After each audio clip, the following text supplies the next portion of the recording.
You're after a big tourer, you need two-up capability, and your budget is less than $10,000, maybe you should look at one of these.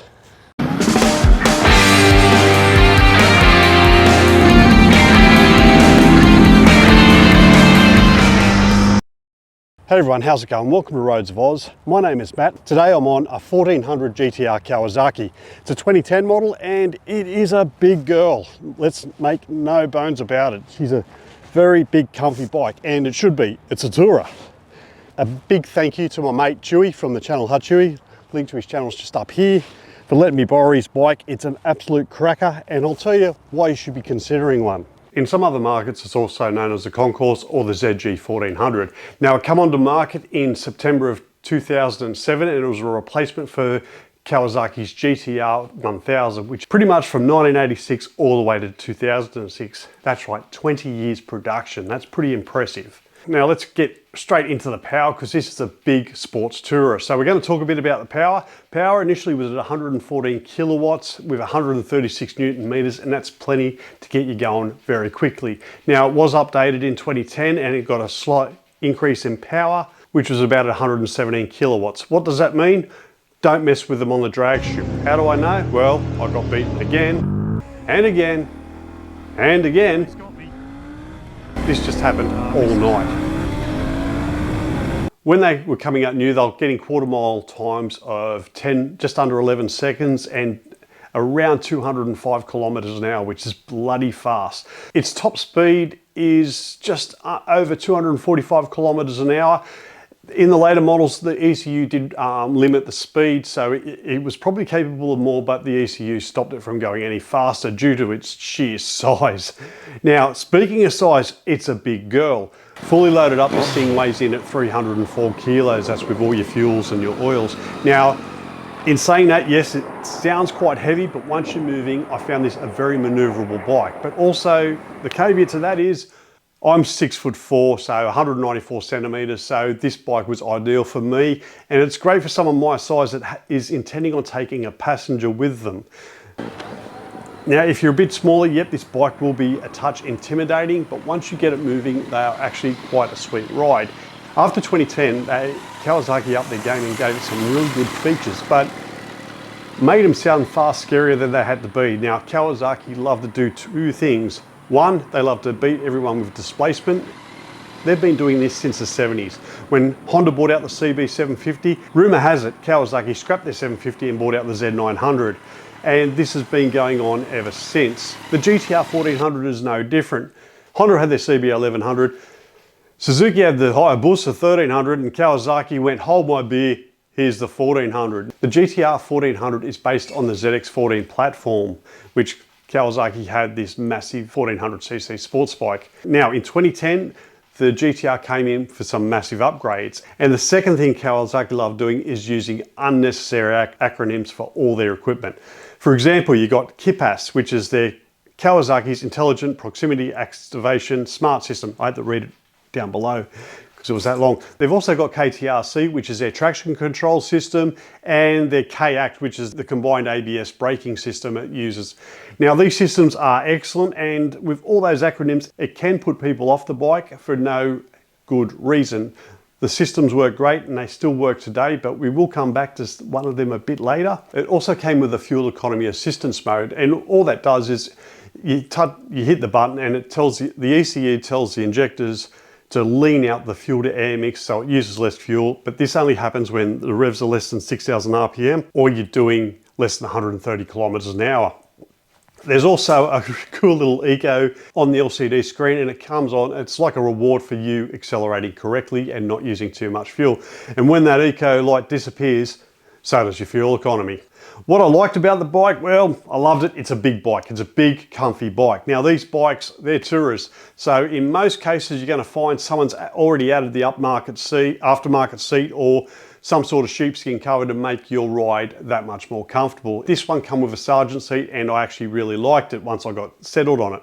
And again, because I'm a taller guy, I love the space on it, and I love the room that you could have having a pillion on the back.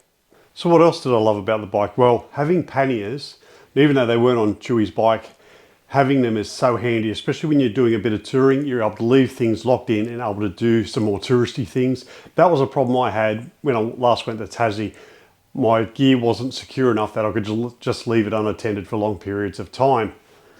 Now, being a sports tourer, that sports part of the name is not just there for show. Even though it's a big bike, it's a lot of fun to throw into corners, and I absolutely loved the fact that you can have some fun going into the twists on this, but also be comfortable enough to ride this all day, and try saying that about a sports bike. Around the bend, beautiful. I also love the electrically operated windshield. Being able to adjust it on the fly was such a bonus, especially on days where it starts cold and ends up hot. You're able to adjust it to suit your needs. Now, what didn't I like? Well, the only main gripe I had was the temp gauge. It got really hot, and for good reason. These Kawasaki GTRs are known to get super hot, and you see the temperature rising. You'll feel the heat on your legs. Once you get moving, it's fine, but yeah, it's really off-putting seeing that temperature gauge get up so high. Me personally, I'd speak to an auto electrician or a mechanic and see if there was some way of adding an additional fan that could just keep that engine heat off your legs somehow with an additional fan or something. So, known issues. The three big ones. Kawasaki's keyless entry is known as a KIPAS, which I've said earlier. All it is just a key fob, and it's known to have multiple issues. Anything from a poor battery will upset it, right through to poor electrical connections can all affect it. The relay that turns the ignition on can also be affected. They're all fairly simple fixes that any workshop would be able to diagnose, but it is a known issue for them. The other one is a rear brake lockup, and this is mostly on the earlier models. The problem's caused by a defect in the bike's design. The defect was caused because it was allowing debris to get up, trapped between the rear master cylinder rod and the rear brake pedal. And the other big one is warped disc rotors on earlier models. I'll come back to that one a bit later. Look, when looking at one, expect one with fairly high kilometers. These are a sports tourer, so people bought them to put miles on them. And miles aren't a scary thing, providing they've had a good service history. So don't be put off by one with 50, 60,000 kilometers. The price range, anywhere from $6,000 to the early models with high mileage, right? And it just goes up from there. I would look at something with fairly decent kilometers. I'd get one from 2010 onwards, and don't be put off by all the acronyms. They're actually systems that work fairly well. What I would do when buying it, well, speak to your mechanic, put money aside for a major service. And I'm not just talking about oil, I'm talking about every fluids. Have your front forks rebuilt. Having all your suspension done, like front and rear. Oils are just a given. So not only do you get the engine oil replaced, I'd also be doing the shaft drive and any other consumable, because it's a big bike with lots of power, so things are going to wear out a lot quicker. Look out.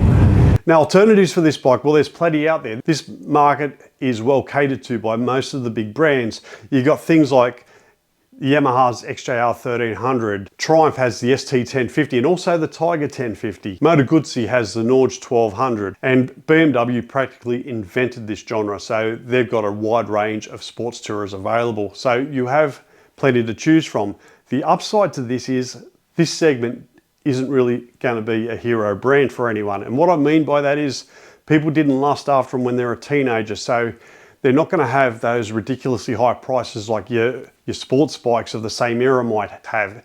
And because they put kilometers on them, people are generally scared of them, which is, you just shouldn't be, providing they have a good service history. And if they don't have a good service history, use it as a bargaining chip. And like I said earlier, you're going to get all that done anyway. So would I get one? Well, in my opinion, the Kawasaki offers the best value out there. They're a very good looking bike, and I definitely have one in my garage if I was looking to do big miles and I was on a tighter budget. Anyway, that's pretty much it for me. Thanks very much for watching.